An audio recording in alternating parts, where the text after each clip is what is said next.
Hi, Alibis. Welcome to another episode of Pretty Lies and Alibis. I'm Gigi, flying solo, hopefully for one of the last times. Just got finished hanging out with Fruit Loop, who came to be with my family.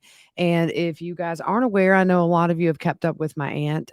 She passed away last night. Was kind of unexpected. She was going back in the hospital and just took a big turn for the worse.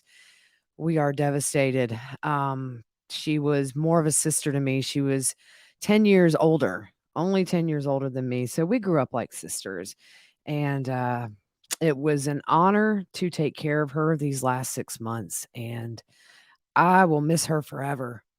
And so, anyways, just thank you guys for the love you've shown on social media since last night. I appreciate it. I know maybe a lot of podcasts don't share personal stuff, but we do because our families are so much a part of us. And so thank you guys for all the prayers for her over these last months. She was very proud of what we have built here. And she was following this case that I'm about to update on. So I felt like I need to do something normal today. And here I am. So, before we get started, I want to give a shout out to one of our amazing sponsors, Two Cool T-shirt Quilts. You can go to twocooltshirtquilts.com/slash pretty lies and alibis and check them out. They'll know we sent you. I think Fruit Loop's about to get her Yankees quilt. She's super excited.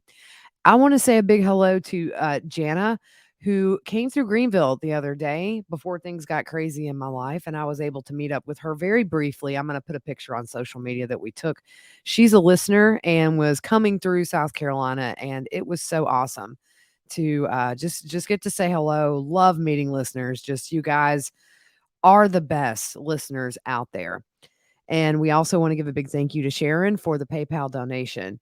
So after today, I'm not really sure what's going on, but we will likely go back and pick a few episodes of some bigger cases and kind of re release those for refreshers for our new listeners.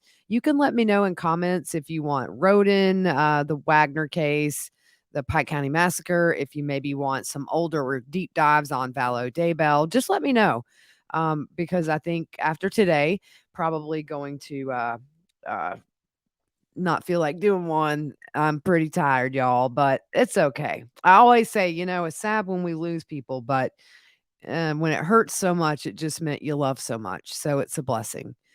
All right. So that's how this week's going to go. Let's talk about this very dramatic ending to the Casey White and Vicky White escapee case. The search is over. And the couple was involved in a police chase today with the U.S. Marshals Fugitive Task Force in Evansville, Indiana, 10 days after they fled, almost 11 days. That's about 220 miles from the Lauderdale jail. And they'd actually spent around 6 days in this motel in this town in Indiana. The pursuit apparently only lasted a few minutes. They were driving what looked to be a four-door Cadillac and swerved off the road, I believe, to avoid those spike belts that authorities throw down that pop your tires. And also, a U.S. Marshal vehicle ran into them to stop the pursuit, and the car flipped. Casey surrendered, but at some point during the pursuit, Vicky shot herself, and she died around 7:06 tonight in an area hospital. No shots were fired during the pursuit at authorities or from authorities to Vicky and Casey, just the self-inflicted gunshot wound. And so, how this kind of all started, from what I understand, is investigators got a tip that a 2006 Ford F 150 had been abandoned at a car wash in Evansville, Indiana. That's about 175 miles north of where they found the abandoned Ford SUV that Vicky had bought. And from what I understand, I haven't been able to keep up too much.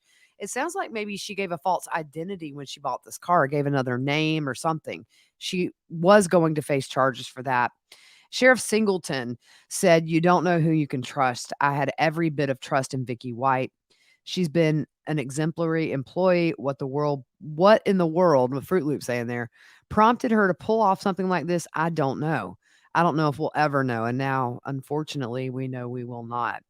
A few other things we've learned in the last few days is that Vicky was seen in a Kohl's store buying men's clothes the week before the escape. And she was also seen in an adult store buying some adult stuff. Let your imagination go wild, guys. So ultimately, a tip led to this hotel in Indiana after they were spotted at this car wash. They've released some photos from the surveillance camera, which shows Casey standing behind the trunk. He had on a pink polo shirt, khaki pants, and a black baseball cap. So, what authorities did from there is staked out this hotel and they saw Vicky leaving with a wig on and then saw her and Casey get into the car and drive away.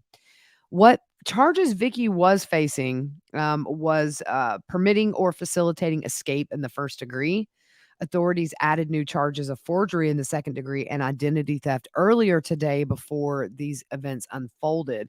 So I'm sure we'll learn some more over the coming days as they investigate this, maybe get some more answers. But, I really haven't been online much today. But I will say this, I feel so sorry for her mother, who had no idea any of this was going on. And yes, I do feel sorry for Vicky because somehow this person who had been awarded as a corrections employee in the past got caught up in something willingly. You can lead a horse to water. She chose to do this. But at the same time, we've seen this story before where maybe somebody's very lonely and desperate and you get somebody who's manipulative and makes them feel special. I don't know. I'm not going to victim blame or shame. It's sad that she took her own life. It's sad she will not face justice for what she did. But I guess the good part of all this is that other than Vicky, as a result of her own actions, nobody was hurt. Nobody was hurt. This is a very dangerous man. And man, they're going to have to end up and put this dude in Colorado where they got El Chapo or something, put him underground because I think this is the second time he's escaped. So that's kind of all I have been able to research just with everything going on. But I did feel like I needed to finish this story because my aunt every day would text me, "Have they found them? Have they found him? What have you heard?" And she was all interested in this case and just wanted to come on and do something normal for just a minute and feel normal. And I do appreciate all the well wishes. My Grammy, who I talk about a lot on here, lost her baby girl on Mother's Day. So it's been a really tough few days for us, but we are a tribe and we lift each other up. And I was so, so happy to see Fruit Loop tonight. She's doing really good, guys. We can't wait to get back together. I enjoy doing this with her or solo, but it doesn't feel right without her. So we laughed tonight. We cried.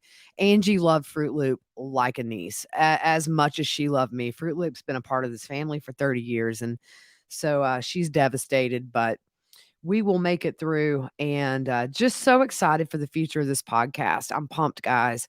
Really just feeling the love and excited for what's to come. And so the rest of this week, gonna deal with life. So look for some older episodes. Like I said, let me know in the comments, inbox me, whatever. You can always email us, prettyliesandalibis@gmail.com with any suggestions. And we'll kind of figure out the next few days what reruns you guys are gonna see. All right. Again, thank you. Thank you guys for everything, really. Like, I love all of you. Y'all have been so good to us with everything going on in our lives. So we will see you soon.